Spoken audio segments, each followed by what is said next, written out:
Hola, soy Juan Torres López. Bienvenida, bienvenido a mis lecciones de economía en 10 minutos. Los gobiernos son sujetos económicos como las familias y no deben gastar más de lo que ingresan. ¿Hasta dónde puede llegar la deuda pública?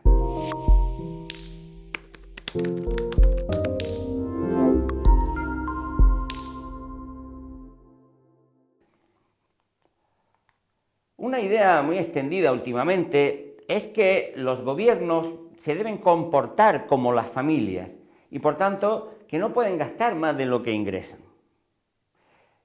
Es importante, muy importante entender por qué esta idea es completamente errónea por diversas razones. A diferencia de lo que ocurre con una familia, cualquier Estado se puede endeudar indefinidamente, al menos mientras no se produzcan circunstancias excepcionales como las que enseguida vamos a comentar. Cuando una familia gasta menos de lo que ingresa, es evidente que ahorra más, pero al sector público le ocurre lo contrario. Como sabemos, cuando el Estado gasta menos, los sujetos económicos reducen la renta que reciben y, por tanto, pagarán menos impuestos, de modo que bajarán los ingresos estatales. Por tanto, si el Estado gasta menos, a diferencia de lo que ocurre con la familia, podrá ahorrar menos y será más fácil que tenga déficit. En segundo lugar, si una familia intensifica la actividad o actividades que le proporcionan ingresos, por ejemplo, trabajando más horas, podrá obtener más renta y por ende más ahorro. Sin embargo, cuando el sector público incrementa sus ingresos, es decir, los impuestos, lo que ocurre es que disminuye la actividad y a la postre se reducen los ingresos públicos. Finalmente, es evidente que una familia tiene un plazo determinado y limitado para pagar sus deudas, mientras que el Estado puede no amortizarlas nunca, puede emitir deuda perpetua, pagando intereses indefinidamente sin tener que devolverla, o puede ir renovando la deuda a base de nuevas emisiones, algo que no está obviamente al alcance de las familias. Y por último, los Estados suelen tener a su disposición bancos centrales. Eso quiere decir que disponen de una institución que puede financiarlos directamente, lo que les permite mantener niveles de deuda elevados y sin coste durante el tiempo que sea preciso. Los Estados pueden mantener durante largos periodos de tiempo un volumen importante de deuda pública sin demasiado riesgo de caer en situaciones de impago. Ahora bien, todo esto no quiere decir que sea posible incrementar la deuda del sector público sin límite y en cualquier situación, no decimos eso, ni que la deuda pública sea buena per se. Lo que he dicho, y es importante que lo entiendas bien, es, por un lado, que el Estado no tiene la existencia temporal limitada de una familia deudora y, por tanto, que puede endeudarse constantemente. Y, por otro lado, que tiene la responsabilidad de proporcionar inversiones cuyo disfrute se prolonga durante años, carreteras, hospitales, centros docentes, y lo razonable es financiarlas por las generaciones que van a disfrutar de ellas. Los Estados pueden incurrir en déficit y acumular deuda pública sin las limitaciones, por tanto, que tiene una familia. Pero eso no quiere decir que el incremento de deuda pública, insisto, esté exento de problemas. Nunca debemos olvidar que la deuda puede terminar siendo la mayor esclavitud de los seres humanos. No habrá problemas mientras el crecimiento de la deuda sea sostenible. Y eso sin olvidar, como ya señalamos antes, que un Estado con soberanía monetaria puede emitir su propia moneda para pagar su deuda cuando está emitida en esa misma moneda.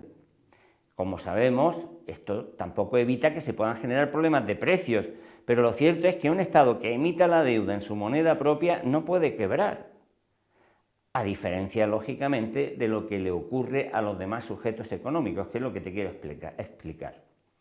Sin embargo, sí puede darse un problema muy importante, como ocurre en Europa, cuando los gobiernos no disponen de un banco central que les proporcione la financiación adecuada y, por tanto, quedan obligados a recurrir a los mercados financieros cuando necesitan financiación. Esto es así, sobre todo, porque estos mercados son bastante imperfectos y están dominados por grandes oligopolistas que pueden imponer e imponen sus condiciones a los deudores incluso cuando estos son los gobiernos que representan los intereses generales.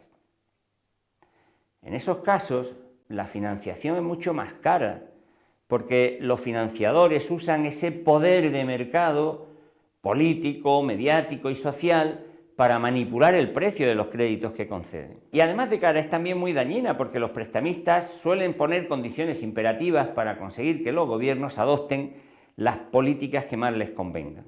Generalmente las que le obligarán a seguir endeudándose para hacerlos esclavos de su financiación y que puedan seguir su negocio sin límite.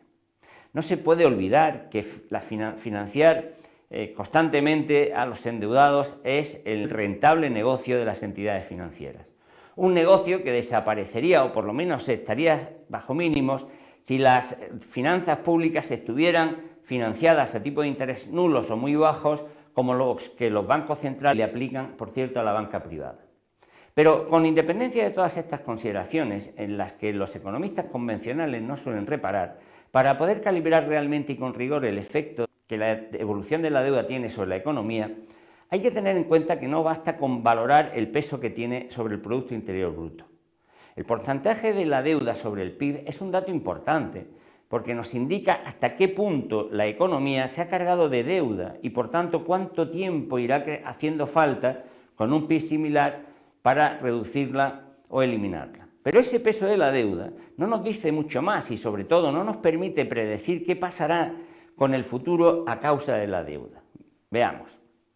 El efecto que tiene la deuda, tanto la del Estado como la de una empresa, es que permite que aumente el producto, el PIB, en el caso de una economía en su conjunto, más allá de lo que aumenta la renta o el gasto que el nivel de producto ha generado. En el caso de una empresa, la deuda, el crédito que pueda recibir, es lo que le permite aumentar la producción con independencia de lo que haya vendido. Si no hubiera deuda, el incremento del PIB solo podría venir del ingreso que este producto ha generado. Y lo mismo ocurriría en una empresa. Si no se endeuda, solo puede invertir con los ingresos de sus ventas. Por tanto, podemos establecer que el Producto Interior Bruto es igual al gasto total de la economía, o demanda agregada, como sabemos, más la variación de la deuda. Si la deuda varía aumentando, podrá conseguirse un producto mayor que el que se corresponde con la demanda agregada existente. Por tanto, tener en consideración la variación de la deuda de un año a otro, por ejemplo, resulta fundamental.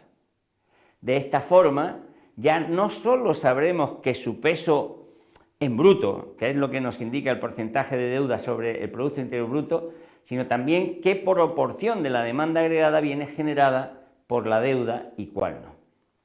Mientras el incremento de la deuda esté financiando inversión, no debe haber problemas, porque la inversión genera a su vez producto.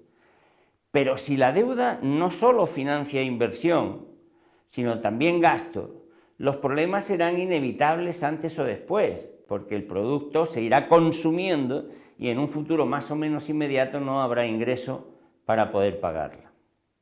Finalmente, hay otra tercera perspectiva para valorar el papel de la deuda en la economía y advertir del peligro que puede provocar. Si hemos dicho que el PIB es igual a la demanda agregada más la variación de la deuda, resulta que la variación del PIB tiene que ser igual a la variación de la demanda agregada más la variación de la deuda, es decir, su aceleración. Esto último, lo de la variación de la deuda, puede parecer un juego de palabras, pero no lo es. Por el contrario, es algo muy importante debido a un problema que plantea y que se puede entender fácilmente. Vamos a verlo. Puesto que el crecimiento de la demanda agregada y del PIB, su variación, dependen de esa aceleración, si se quiere mantener una tasa estable de crecimiento de ambos, debe haber también una tasa de aceleración positiva, constante, para que no se venga abajo. ¿Y cuál es el problema? Pues que mantener una tasa de aceleración permanente es imposible, superaríamos la velocidad de la luz. En definitiva, los modelos basados en la deuda como motor no pueden funcionar sosteniblemente. Los gobiernos no tienen por qué comportarse como familias, pero también es cierto que cualquier incremento de la deuda no tiene por qué ser siempre sostenible. Sobre todo si el gobierno se deja en manos de los mercados para hacer negocio.